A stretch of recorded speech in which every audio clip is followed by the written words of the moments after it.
This is Sally Schessler, Director of Education for Allergy and Asthma Network. Today's webinar helps Allergy and Asthma Network live out our mission to end the needless death and suffering due to asthma, allergies, and related conditions through outreach, education, advocacy, and research. A cough is not an unusual thing at this time of year, but it can be caused by so many different things. And what do we do when the cough doesn't go away, but hangs on and on? Well, Dr. Wes Sublett is with us today to share some vital information on chronic cough.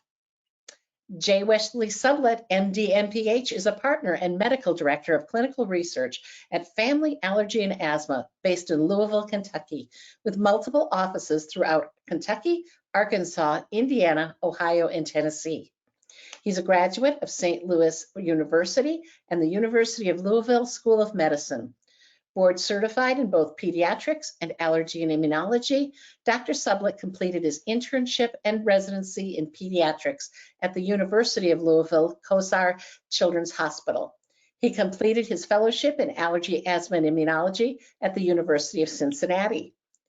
Recently, Dr. Sublett had served on the American College of Allergy, Asthma, and Immunology Board of Regents, president of the Greater Louisville Allergy Society, and the chair of the college's Drug and Anaphylaxis Committee. Thank you so much for being with us today, Dr. Sublett. We're really looking forward to your presentation today. Well, thank you, Sally. Thank you for that introduction. These are my disclosures that are listed on the screen for those in the audience. I do have multiple conflicts, but the only one that would really be pertinent to today would be Bellis, which is in development of a drug for chronic cough. So today's learning objectives for today's webinar, we're going to start by understanding the epidemiology and impact of patient quality of life in chronic cough. We're going to learn how to formulate an appropriate evaluation and treatment for patients with chronic cough. And lastly, we're going to be able to explain current and emerging treatments for chronic cough at the end of this webinar. So let's start by really understanding what is a cough. Well, first, it's one of the defensive reflexes of the respiratory tract. Cough can be elicited from the larynx, the trachea, or the bronchi, and it is clearly defined by really three phases. The first is an inspiratory effort, which is called the inspiratory phase, which is followed by a forced expiratory phase against a closed glottis, which is the compressive phase of cough, followed by the opening of the glottis and rapid expiration and airflow, which is the expulsive phase. So, you know, it's a complex mechanism to help protect us, especially through from particles and irritants in the lung. So when we look at cough, and especially chronic cough, we know that there's multiple mechanisms involved in the generation of cough. And neural pathways contribute a lot to the generation of cough, especially the central vagal system.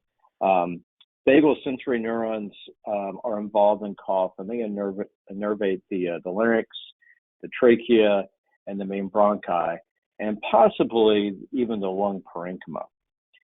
Vagal fibers, depending on which type of vagal fibers we're talking about, can be activated by mechanical stimuli such as inhaled particles, mucus, even aspirated gastric contents, or they could be activated, again, depending on the type of vagal fibers we're talking about, by irritants and inflammatory mediators. Vagal fibers involved in cough express several ion channels and receptors needed for transduction of diverse sensory stimuli and lead to the formation and conduction that regulate action potentials to the brainstem nuclei to coordinate cough motor patterning. Because of this, we know that central neurophysiology is a important component of cough, and that's going to as we'll discuss later on, be an important target for the treatment of chronic cough.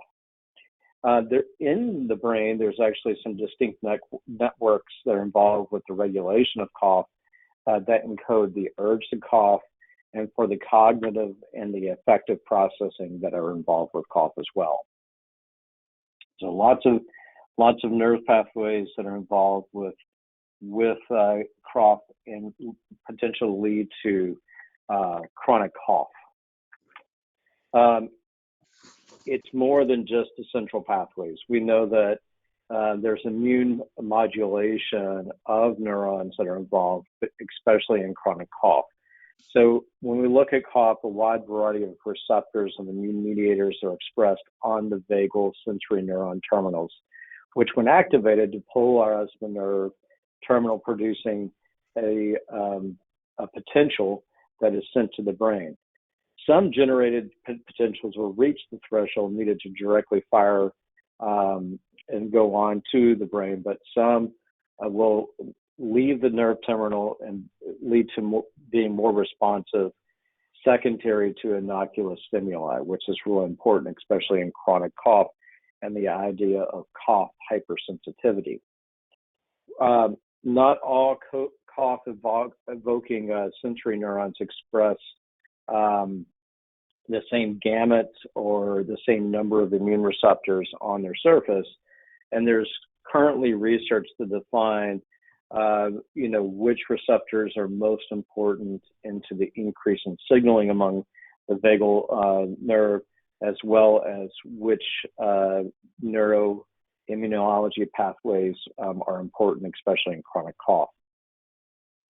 We know that there are mediators released during tissue inflammation that modify sensory neurons and actively induce long-term neuroplastic changes in the sensory neuron structure.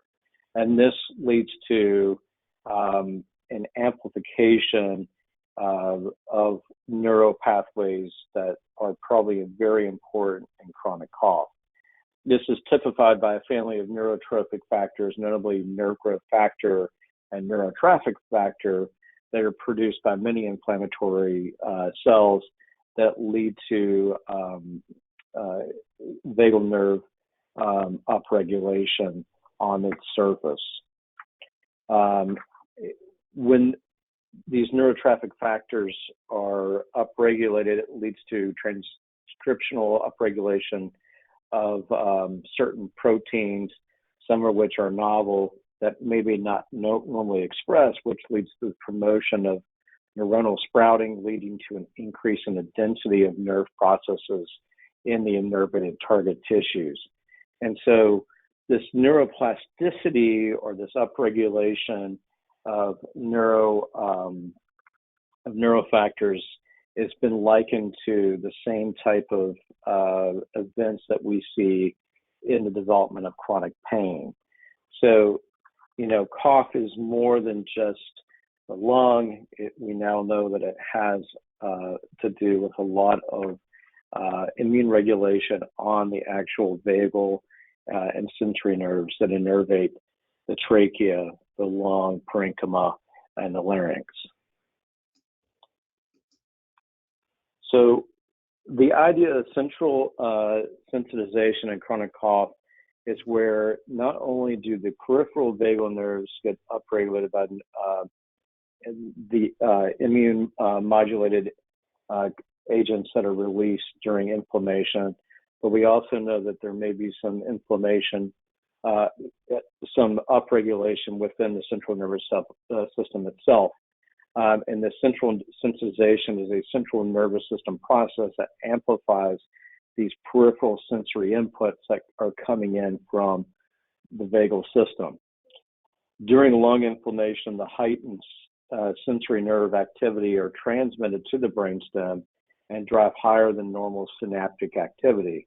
And over time, this results in recruitment and or activation of other neuroglial cells, such as erythrocytes, microglia, and oligodendrocytes, And these really lead to further amplification and further effects on the synaptic transmission of cough signaling. And so we get, with neuroinflammation, we get an increase in excitatory neurotransmission with a decreased inhibitory effect, leading to central neural circuits really upregulating the responses from the periphery that lead to chronic cough. At least that's the current thoughts. So how do we define cough when we're seeing it in the clinic? We currently define it based on really duration. And that duration is how we are going to define cough for today. So for acute cough is really a cough that is less than 3 weeks in duration. The most common causes that we see of acute cough are due to respiratory infections. Most are going to be viral in nature, followed by exacerbations of underlying diseases such as asthma, COPD, and pneumonia. For subacute cough, this is going to be defined as a cough that lasts anywhere from greater than 3 up to 8 weeks in duration. And the most common causes of subacute cough are post-infectious cough, which again we see mainly with viral illness, or exacerbations of underlying respiratory diseases such as asthma, COPD, and occasionally we'll see upper airway cough syndrome, or what most people know as postnasal drip-induced cough, that can last anywhere from 3 to 8 weeks. Lastly, and what we're talking about mainly today, is chronic cough. Chronic cough is going to be defined as a cough that is greater than 8 weeks in duration. And this is caused by really the top 4 are going to be upper airway cough syndrome, asthma, gastroesophageal reflux disease, and non-asthmatic eosinophilic bronchitis. And those are going to lead to the 4 most common reasons we see chronic cough. We'll look at a little bit later that not everybody will fit in those 4, and that's really where sending someone to a cough center is really important.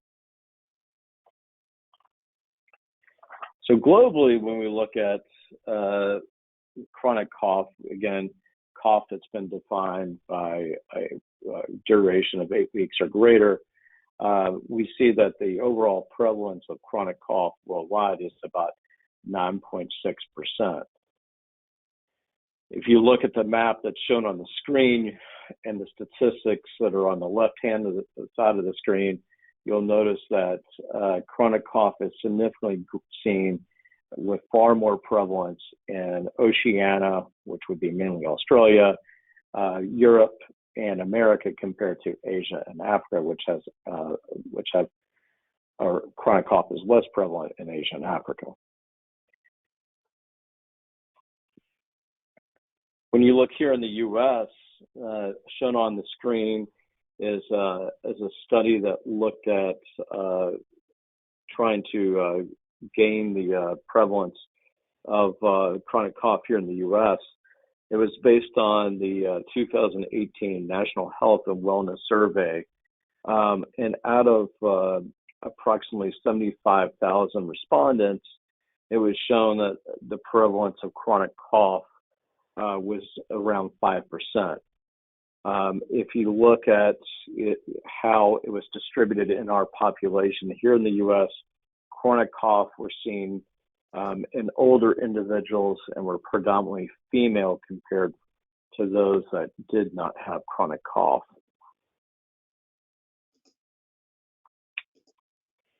Now, chronic cough is a significant healthcare burden.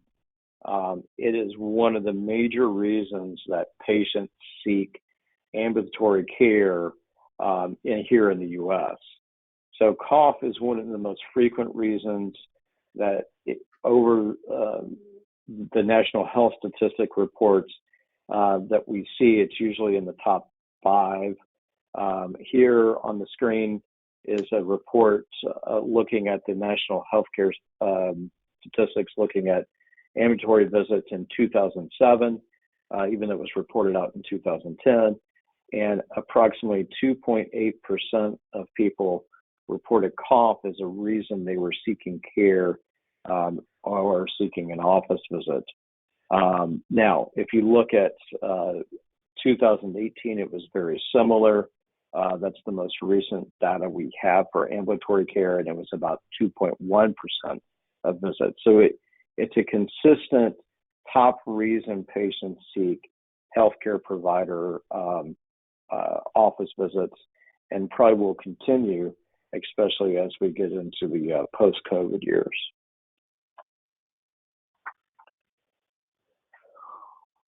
Chronic cough, as we've seen on the previous slide, is a major reason patients seek medical treatment, but it's really a large spectrum of why they're seeking care. Many patients with chronic cough really become socially isolated due to fear of coughing severely in public places. The patients also are very distressed because this may indicate they have something else going on. They're worried about further exacerbating other negative effects, either on relationships with their coworkers or family members, and especially in a post-COVID environment. The pandemic really has created major constraints on social life on individuals that have chronic cough because of that stigma of coughing associated with a respiratory illness such as coronavirus. And this has resulted in further psychological anxiety and stress.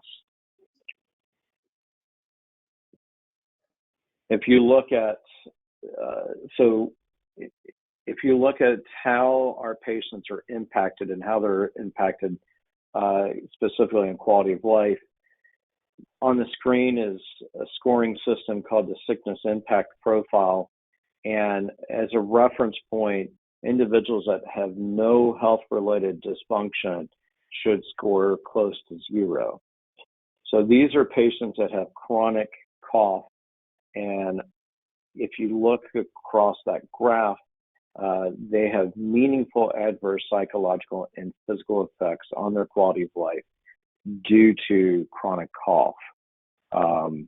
Compared with individuals with no health-related dysfunction, baseline SIP scores show that there's a associated increase of dysfunction greater than usual on daily activities, particularly in categories of ambulation, social interaction, sleep, work, home management, and recreation. And when the asterisks on the screen are comparing chronic cough with other disabled patients with chronic respiratory disease. So as you can see, these scores really relate to someone that has more of a chronic disabled pattern where the normal population should have close to 0 SIP scoring. And so our patients with chronic cough are highly impacted in multiple areas of their life and greatly affects their quality of life. This has been repeated multiple times, looking at chronic cough and how it impacts quality of life. This was a study looking at chronic cough compared to those that didn't have chronic cough, and just looking at the standard, just a routine quality of life scoring, or the standard form 36. Those patients that had chronic cough scored significantly lower when compared to patients without chronic cough, and both physical and the mental component of the SF-36. Those patients with chronic cough also show a higher incidence of anxiety when compared to those patients that don't have chronic cough. And they also show a significant increase in depression compared to those that don't have chronic cough. So it greatly impacts their quality of life. It leads to other mental health conditions such as anxiety and depression. And it's just something that we need to think about when we are seeing these patients clinically in our office. As you can imagine, not only is their mental health affected and their quality of life, but one of the major things that we know affects both mental health and quality of life is sleep. And so when you look at patients with and without cough, especially chronic cough, those patients that have chronic cough in all areas of sleep have a significant impairment when compared to those that do not. And this includes difficulty falling asleep. They wake up multiple times a night. They're waking up too early. They qualify their sleep as poor. And so this leads to other probably stressors in that patient's life. Besides being an economic burden on our patient, we know that it probably leads to an economic burden in our society due to chronic cough. And so when you look at patients that are employed with chronic cough, those that have chronic cough report greater absenteeism, 13.6% compared to those that don't have chronic cough at 6.6%. So there's a greater absenteeism in chronic cough compared to normal. They also report a greater presenteeism as well. And presenteeism is just the percentage of hours of impaired performance due to a disease. So when you compare presenteeism, 34.9% of patients with chronic cough compared to those without chronic cough at 19.5% report it just greatly impacts their work style due to chronic cough, leading to work productivity loss. So 40.2% of patients with chronic cough compared to 22.4% in the normal population. So it affects not only the patient, but it affects just the general kind of work environment, economic environment here in the U.S. due to chronic cough. So the good news is we've had in the recent years, we've had some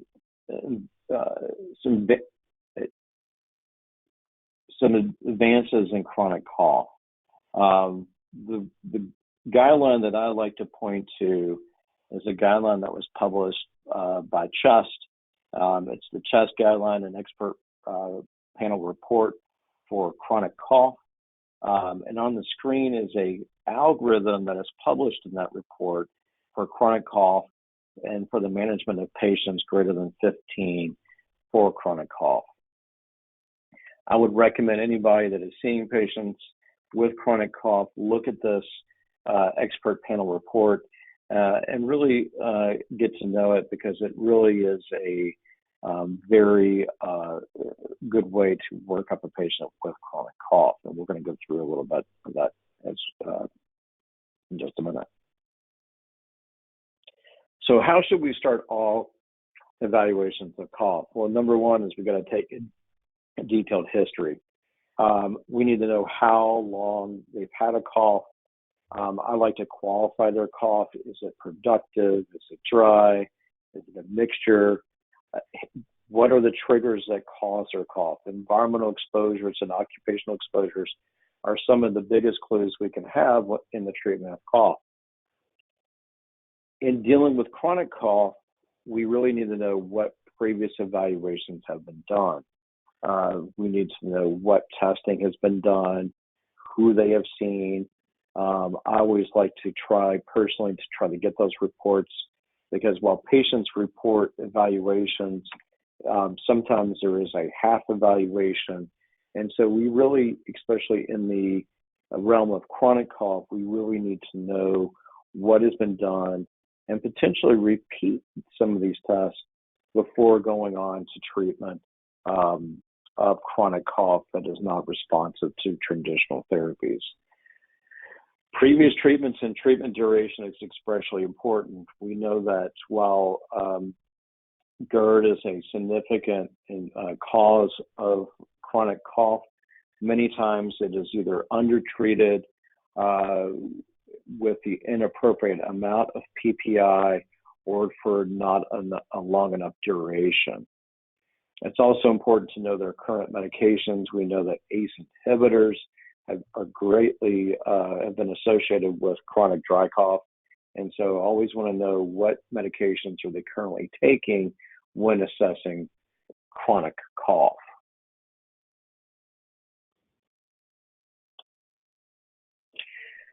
There's many ways to assess cough. And really, when we're assessing cough, we really need to look at three different things. We need to assess their cough severity. In research, we really have two really good ways of assessing cough severity. The first is through the cough visual analog scale, which is an analog scale that the patient fills out to determine visually how severe their cough is. The Putnam ladder is also a kind of a visual scale to look at cough severity. Cough quality of life is important. We've already seen previously that quality of life is greatly impacted in these patients. Leicester Cough Questionnaire, and there actually is a cough quality of life questionnaire now available. Again, most of these are going to be done in research, but they are obtainable, especially the quality of life scores, and you could utilize them in your own practice if you're assessing cough. Now, cough frequency is going to be a little bit more difficult to do in the clinical setting. Most of what we have available to assess cough frequency is done in research. The Leicester Cough Monitor, which is a lapel microphone, which has been modified over the ages, and the Vital Jack, which is also very similar, is something that we use in research to measure cough frequency. They actually can record the number of coughs the patient is having in an hour. That is more important in clinical research, and these are devices that are sometimes hard to obtain and could be cost prohibitive depending on the clinic. But, you know, there's new technology that is being developed, one of which is potentially on the using their smartphone to record their coughs while either they are awake or asleep, so that we can actually have a measurement of cough. But these technologies have not been validated and are still in development for today. So as we alluded to earlier, there are the four most common causes of chronic cough are on the screen. The most common being the upper airway cough syndrome. And these are usually due to various rhinitis conditions. And so in evaluation of upper airway cough syndrome, it's usually important to have obtained a sinus CT. Hopefully, like I have a really good rhinologist in my area, so I usually will coordinate care with the rhinologist to get nasopharyngoscopy done, so we can assess not only the nasal passages and sinuses, but also to assess their larynx. And lastly, something that I do, which is an allergy evaluation. You know, allergic causes and upper airway cough syndrome are important, and these two can be connected back to your history, especially if you have good environmental history, with a possible trigger, either occupationally or at home. Asthma is an important, and the second most common reason patients will have chronic cough. Obviously, those that are on the line probably are very familiar with how to assess asthma, but just know that we should obtain spirometry with reversibility. I'm lucky enough to have pheno here in my office. I find pheno is an important part of evaluation of asthma. It's an adjunctive tool that we can use to assess airway inflammation. And lastly, if we have questionable spirometry results without reversibility, we may need to go on to more of a provocative test, such as the methacholine challenge, to really assess airway hyperresponsiveness to rule out asthma. Non-asthmatic eosinophilic bronchitis, it's a little bit more difficult. My pulmonary colleagues and I coordinate on some of these patients. We do see that FeNO is elevated in these patients that have eosinophilic bronchitis. So these are going to be patients that maybe in my office do not show the normal characteristics of asthma, do not show reversibility on their spirometry, have a history of a very productive cough, but do have an elevated FeNO. I personally do not do induced sputums in my office outside of research, but my pulmonology colleagues will many times do bronchoscopy or do induced sputum to assess for eosinophilic bronchitis. A chest CT could be helpful in initially diagnosing these patients, but it's really that induced sputum or bronchial lavage that is going to help us determine that this is truly eosinophilic bronchitis. Lastly, it's something that I feel like I see a lot of in my clinic, which is gastroesophageal reflux disease. As an allergist, I find that there are many patients, especially with cough, that are being sent for asthma evaluation that really have gastroesophageal reflux disease as their common cause of their cough. And just know that obviously history is very important, but it really requires a trial of a high dose PPI, preferably done BID for 8 to 10 weeks, and lifestyle modifications. And if you have a good gastroenterologist colleague, getting that EGD is really diagnostic for gastroesophageal reflux disease. But those are going to be some evaluations you could do for the most common reasons we see chronic cough with an identifiable cause. Obviously, based on the chest guidelines, which were shown previously, there are some red flags we should be very aware of. Hemoptysis is a red flag that needs to be worked up, and that could really signify a more insidious condition. Anybody that has a smoking history, especially those that have a 30-pack year history, who really need to be evaluated for lung cancer, hopefully with a chest CT. Smokers with new onset cough should also, and changes in voice should also be evaluated aggressively. If you have anybody that is having recurrent pneumonia, any type of systemic symptoms, fever, weight loss, peripheral edema, weight gain, we need to assess other causes of their chronic cough, whether it's immunodeficiency, whether it's some type of cancer. There are many reasons people can develop chronic cough, but these red flags should be reasons to really be concerned about a much more insidious problem outside of the four most common reasons people get chronic cough. And that requires a much greater workup. So do not forget about the red flags when assessing chronic cough.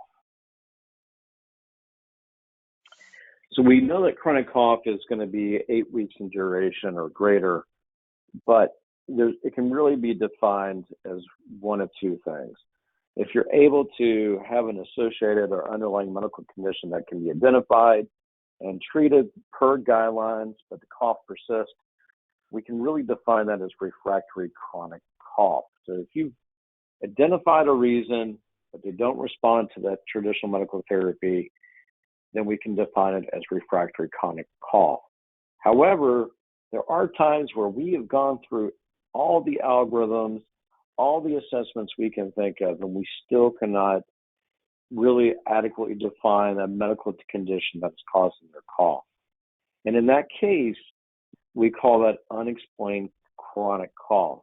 And that's really a box you don't really want to be in, because that probably has to do with that neural hypersensitivity cough that we just don't have a great treatment, nor do we have a good way of diagnosing to date. So it is really of utmost importance to perform an extensive and thorough evaluation of reversible causes of cough before proceeding on to the treatment of chronic cough, which we'll get to. We need to make sure we are eliminating all potential causes of reversible cough before moving on to what we're going to talk about next. So currently there is no drug approved for chronic cough. It's a major deficiency we have currently, but hopefully in the near future, that's going to change. I've always find it very interesting. I do clinical research, and I find it interesting when I talk about multiple drugs, when certain drugs are developed. And this, especially in chronic cough, I find this is an interesting fact. Really, the last novel antitussive agent approved by the FDA was benzonatate, and that was in 1958. So in 1958, we got Tesla, or benzonatate, and we haven't had anything since. So we're going on. It's a long time since we've had any really antitussive agent available for our patients. So now that we've identified, okay, someone has chronic cough, we can't identify a cause. What are some of the therapies we could think about to treat our patient with chronic cough without an underlying cause? On the screen, you have to remember, we don't have an FDA-approved treatment. So all of these treatments we're going to be talking about are going to be off-label. So amitriptyline, gabapentin, speech therapy, and our narcotics have all been tried with chronic cough. And again, these are all off-label treatments for chronic cough, and it's important to remember that. But we're going to kind of look through some of the literature that is available in the treatment of chronic cough for each one of these. And we're going to start with amitriptyline. So most of these treatments that were shown on the previous screen have very few placebo-controlled studies that were done. And really for amitriptyline, there is not a placebo-controlled study, double-blind placebo-controlled study for amitriptyline in chronic cough. But this was a study that was reported out in 2016 by Duke Voice Care Center, where they in the past used a lot of amitriptyline. It was a retrospective chart review of adult patients treated for chronic cough with amitriptyline over a 2 to 3 year period. If you look at their cohort, 89% of patients that were taking the medication at their first clinical follow-up at around 3 months, 67% were still taking it with a 50% improvement of their chronic cough. At that time, there wasn't any statistical significant predictors of cough improvement with medication that were identified. And then these patients were followed over several years, and probably most importantly, at year 2 or 3, they did a look back, and of those that had chronic cough that were treated with amitriptyline, 53% reported that they had a greater than 50% improvement in their cough, but only about a third of them, 34%, were still taking their amitriptyline. Also, about 65% of their patients had titrated the medication to effect. Some had actually restarted, about a third had restarted their amitriptyline.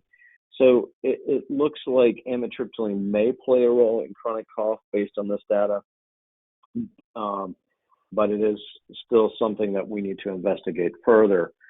I will say the most reported reason that patients stopped was because of side effects, especially dry mouth. So just remember that when treating chronic cough with amitriptyline, you are going to, as you titrate up, you're going to see more side effects with medication increase. Well, what about gabapentin? Well, there is a randomized double-blind placebo-controlled study looking at gabapentin in chronic cough.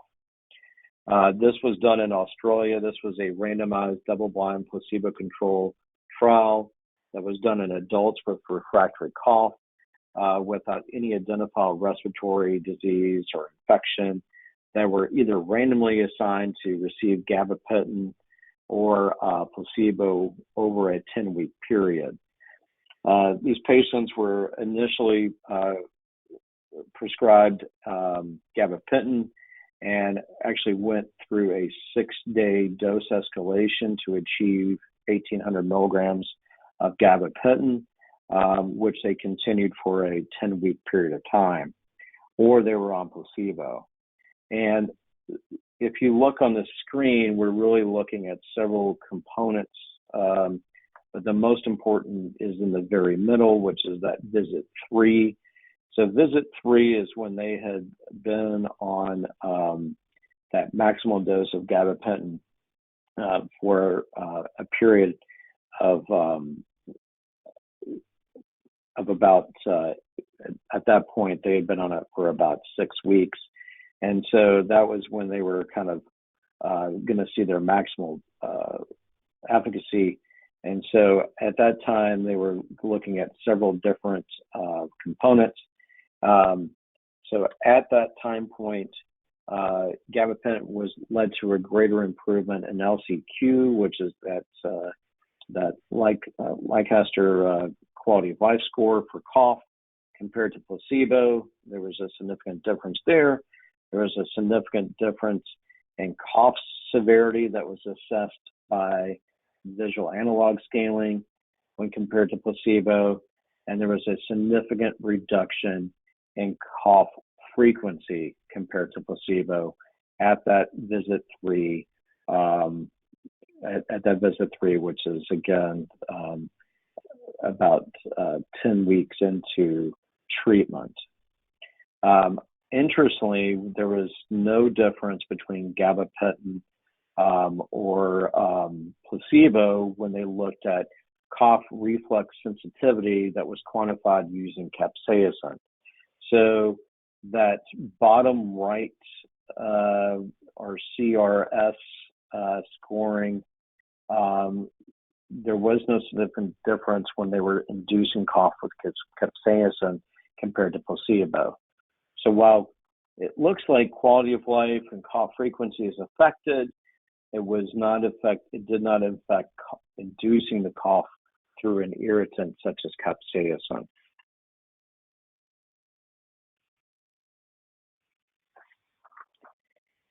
So obviously, a treatment that I utilize a lot in the treatment of chronic cough, and especially for evaluation, especially for of the vocal cords, is speech pathology. And I do think that speech pathology plays a role in the treatment of chronic cough, even when we are talking about conditions outside of paradoxical vocal cord movement or VCD. So this was a double-blind placebo-controlled trial looking at speech pathology that was done in Australia, and it was looking at those patients that were on chronic cough that received therapy versus not. And these patients were either randomized to receive no intervention or at least attend 4 interventional sessions with a qualified speech pathologist. Now, interestingly, both groups, both the placebo group with no intervention and those that did have treatment, both groups showed improvement over time in the trial of their cough. But the magnitude of improvement was significantly greater in the treatment group that had speech therapy for 4 interventions compared to those that did not. And this is that significant reduction in all symptom scores after the intervention was greater compared to placebo. Speech pathology treatment really consists of 4 major components. The first really is education. I have found that working with my speech therapist colleagues, they really can communicate with our patients about the mechanisms of cough, the mechanisms of abnormal laryngeal movement, and they really will help the patient understand, by doing speech therapy, what are the goals and what is the rationale of doing speech therapy in the treatment of cough. They teach cough suppressive strategies, including laryngeal reposturing techniques. They really do a great job in communicating with our patients about reducing laryngeal irritation, and this is by reducing exposure of the larynx to alcohol, reflux, mouth breathing, oral breathing. They talk about improved hydration. They talk about reducing phonotraumatic vocal behaviors. And I find that at the end of that, patients really come away with a group of strategies to help their chronic cough. And then they do a lot of psychoeducational counseling, addressing, why are we doing speech therapy, addressing motivation, addressing adherence. And these really do lead to an improvement in chronic cough as shown by the previous slide.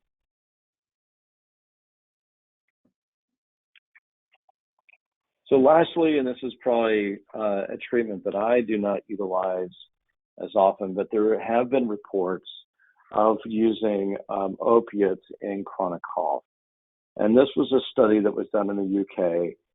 It was a randomized double-blind placebo-controlled study over 4 weeks of slow-release morphine, 5 milligrams BID, and a corresponding matched placebo.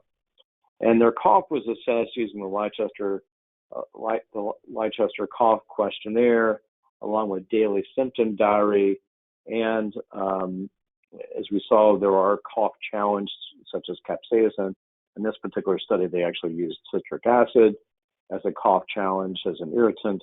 And these were used at the time at the end of that 4-week period on their morphine sulfate or on their placebo.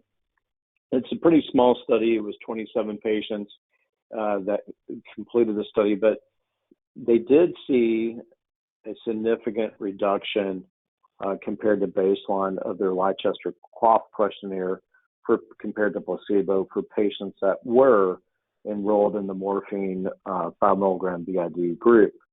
There was a rapid and highly significant reduction by 40% in daily cough scores among those patients that were on the slow-release morphine.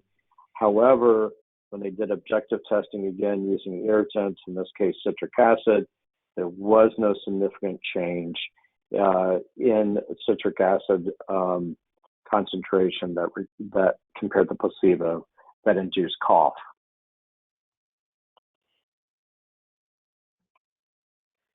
So we're going to kind of start to wrap up and move on to questions, but there are some potential therapies that hopefully will be available in the future for chronic cough.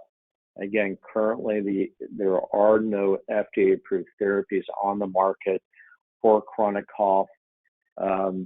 Those that are in development, the P2X3 antagonist are the furthest along in drug development. We know that the P2X3 receptor is an important component of the mechanism of cough induction, and antagonists, the P2X3 antagonists, are being developed to block that initiation of afferent cough reflexes, and hopefully will be a component we're going to talk about in the near future in the treatment of chronic cough. There are other programs that are not nearly as far along as the P2X3 antagonist. We know that there are, though, the NK1 or the neurokinin 1 receptor antagonists that are in development. These drugs could potentially play an effect on both peripheral and central effects of cough. And most interestingly, there was also the voltage-gated sodium channel blockers and the TRPM antagonists that are also in development, but these are not nearly as far along in clinical research development as the P2X3 antagonist. There has been at least one of the P2X3 receptor antagonists that have presented their phase 3 trial data to the FDA. Gefapixant is an oral P2X3 receptor antagonist that was submitted to the FDA but did not get approval to date. The FDA came back and asked some further questionings of the company before, and those are being investigated currently. But the key pivotal trials for gefapixant are on the screen. So COUGH-1 and COUGH-2 were both double-blind, randomized, parallel group, placebo-controlled phase 3 trials looking at chronic cough. And those patients 18 or older who had to have had at least a year or more of chronic cough to be included. There was actually three treatment groups, either placebo, gefapixant 15 milligrams BID, gefapixant 45 milligrams BID, and at the end of either COUGH-1, which is a 12-week program, or COUGH-2, which was over 24 weeks, that really they looked at cough frequency, and at least with gefapixant 45 milligrams BID, it did show a significant reduction in cough frequency compared to placebo. In the 12-week study, or COUGH-1, there was an 18.5% reduction compared to baseline, and at 24 weeks, it was 14.6 compared to placebo. Of note, gefapixant 15 milligrams BID did not show any significant reduction in cough frequency compared to placebo in either study. Gefapixant did, at least in the COUGH-1 and COUGH-2, there were some adverse events that were related to taste disturbance, but these are going to be with anything that's it's been reported in the past, anything with P2X3 receptor antagonist. We know that taste disturbance is something that is going to be associated with that class of medications. And so I think, kind of ending up here, just as a note, again, there is no FDA-approved therapy to date for chronic cough, but hopefully in the near future, especially with some of the clinical programs that are in development, hopefully we will have solutions for our patients that do experience chronic cough. But it's of utmost importance that we really do a thorough investigation of reversible causes of chronic cough and adequately treat those reversible causes before going on to treatments of refractory chronic cough. And with that, I'll take some questions to kind of wrap up the webinar for today. Wonderful. Thank you so much, Dr. Sublett. We do have some great questions, and we'll get to those as quickly now here as we can. Our first question is from a school nurse who's asking that with coughing and COVID, when elementary school students return to school after being ill, how long should we be keeping an eye on signs and symptoms and suspecting long COVID? Well, yeah, so long COVID, that's okay, that's a great question.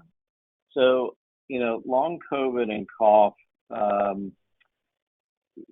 I haven't specifically looked at cough. I know that with any viral illness such as influenza, RSV, which we're seeing in our local area at a pretty high rate right now, and COVID, all of these really can cause not only acute cough, which is that cough less than 3 weeks, but they can move into more of this like subacute process that lasts anywhere from 3 up to 8 weeks. And so I would always say if you have a child that is, since this is a school nurse asking this question, anybody that has a child that has a chronic cough greater than 8 weeks, they really need to see a specialist to assess what could be causing their cough. But it's not uncommon for cough to be caused by any respiratory illness such as COVID. Thank you so much. We have a patient who lives in New York and has a mold and a grass allergy, but they've been coughing, she says, for years. Where is there a cough center? I mean, she's not asking you to tell her a specific center, I don't think, but how does someone find a cough center if they need that kind of treatment? Yeah, that's a great question. So, there isn't, I will say there is, if you're in New York, there is someone very well known that works on chronic cough. But finding a cough center is not like picking up the phone book or Googling it. There is no certification, but there are definitely areas that people do have an interest in chronic cough. And so if you already have a specialist, I would talk to them about helping you find that center that may help you with your evaluation of chronic cough, or making sure that your current provider is really addressing all of those potential reasons people can have chronic cough. Thank you. Should people with a dry cough be seen by a gastrointestinal physician? Well, I think that there's many specialists that could be a starting point for chronic cough. I think allergists and immunologists do a great job in assessing chronic cough. I think my pulmonary colleagues do a great job in assessing chronic cough. I think that my ENT colleagues, they have a place that they start and treat and looking at chronic cough.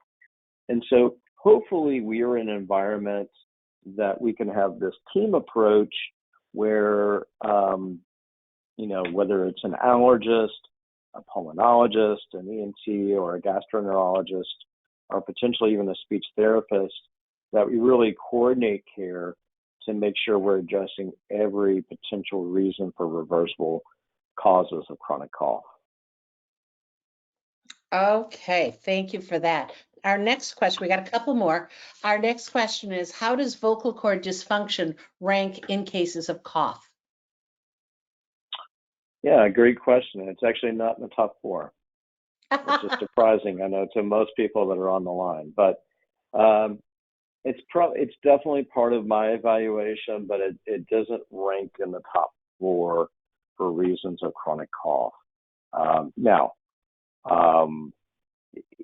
is the research that and the meta-analysis that led to that conclusion, could there be a deficiency in our data and our research? Absolutely. And I do think that as evident by treatments of chronic cough, utilizing speech therapists and speech pathologists as a part of the team of evaluation of chronic cough is important.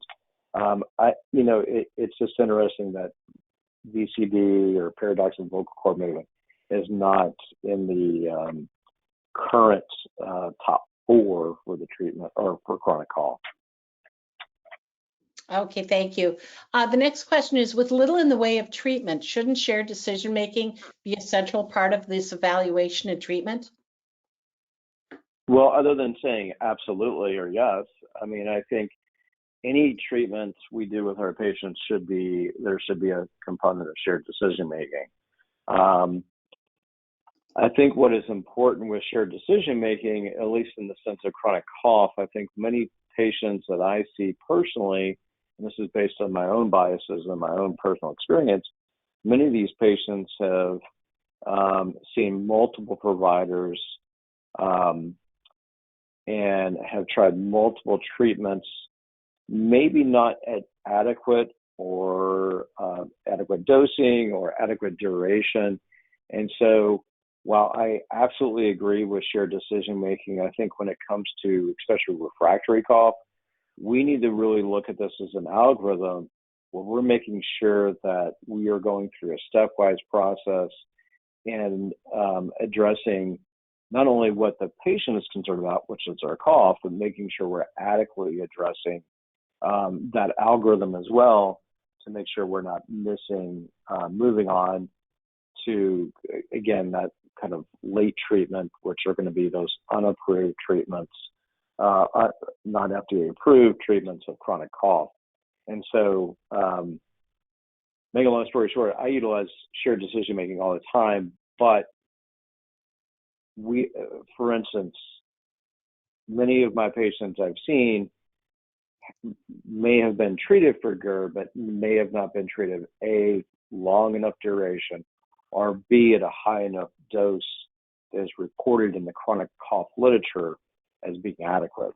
So they really require, like omeprazole 40 milligrams BID for at least 10 weeks to be adequately assessed for chronic cough related to GERD. Okay, as we move on, we have one more question, time for one more question and one comment. Somebody is saying that they're hearing lots of questions and complaints of new onset chronic cough post-COVID-19 with no underlying issues. Is there any interventions that have a clear advantage over any other treatment for this? Well, I definitely think that it's important to define chronic cough at greater than 8 weeks. So many of our patients, I think anybody that really has a cough greater than 2 weeks automatically feels like they have chronic cough. And most providers may not know the definitions we have for chronic cough versus subacute cough. So number one is making sure that patient truly does have chronic cough.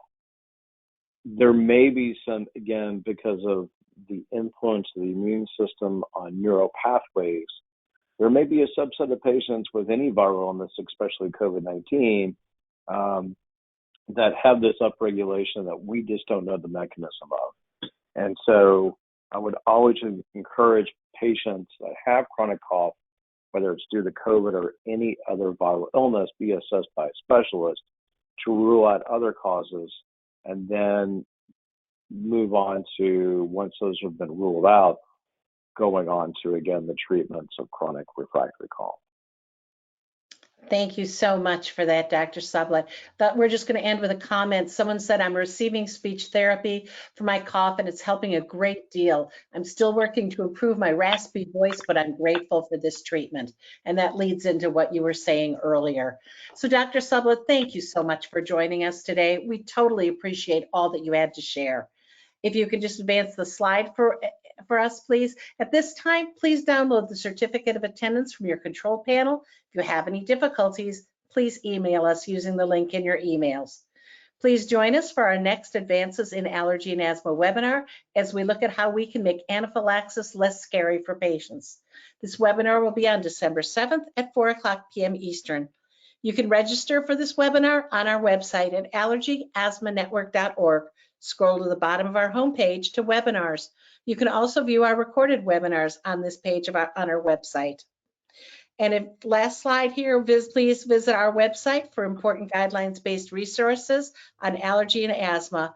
Also access important medical information on allergies and asthma from our partners, the American College of Allergy, Asthma, and Immunology at allergyandasthmarelief.org. Thank you again for joining us today. Please stay online for 2 to 3 minutes to complete the evaluation survey. This is Sally Schessler for the staff at Allergy and Asthma Network. Thank you for joining us for important information on chronic cough, and we look forward to having you join us next time on Advances in Allergy and Asthma.